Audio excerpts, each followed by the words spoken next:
Shalom, pemirsa yang diberkati Tuhan, bertemu kembali dalam seri pelajaran Sekolah Sabat. Untuk mengawali pelajaran kita, mari kita berdoa terlebih dahulu. Kita sama-sama berdoa. Tuhan Yesus, hadirlah di dalam hati kami di saat kami akan mempelajari pelajaran Sekolah Sabat. Sentuh hati kami dengan kuasa Roh Kudus Tuhan, supaya hati kami boleh menerima firman ini dengan baik. Terima kasih Tuhan, di dalam nama Yesus kami berdoa. Amin.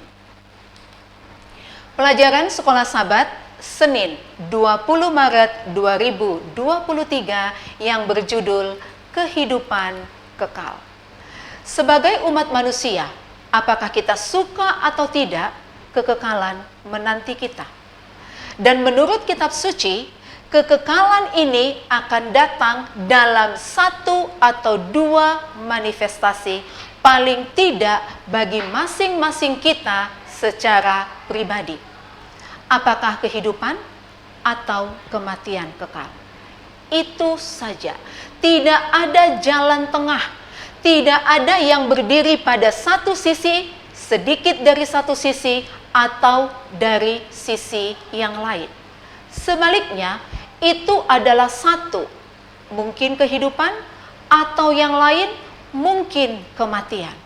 Ini benar-benar persoalan tentang seluruhnya atau tidak sama sekali. Bacalah Roma 6 ayat 23 dan Yohanes 3 ayat 16. Roma 6 ayat 23. Sebab upah dosa ialah maut, tetapi karunia Allah ialah hidup yang kekal dalam Kristus Yesus Tuhan kita.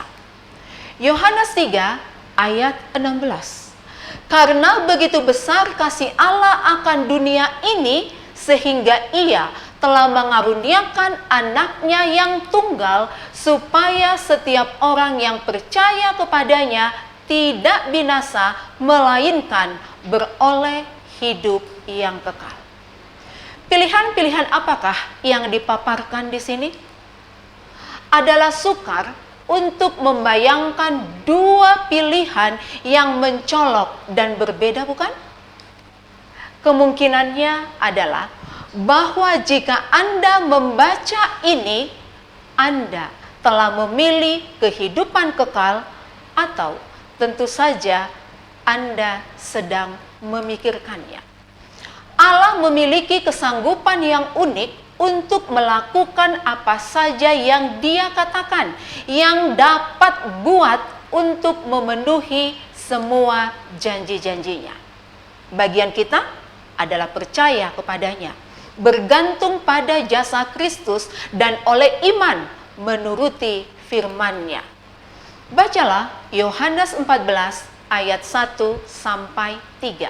Kita mulai dari ayat yang pertama. Yohanes 14 ayat 1. Janganlah gelisah hatimu, percayalah kepada Allah, percayalah juga kepadaku. Ayat 2, di rumah Bapakku banyak tempat tinggal. Jika tidak demikian, tentu aku mengatakannya kepadamu. Sebab aku pergi ke situ untuk menyediakan tempat bagimu. Ayat 3, dan apabila aku telah pergi ke situ dan telah menyediakan tempat bagimu, aku akan datang kembali dan membawa kamu ke tempatku, supaya di tempat di mana aku berada, kamu pun berada. Apakah nasihat Tuhan kepada kita dalam ayat 1? Dan apakah yang dijanjikan Tuhan bagi kita dalam ayat 2 dan 3?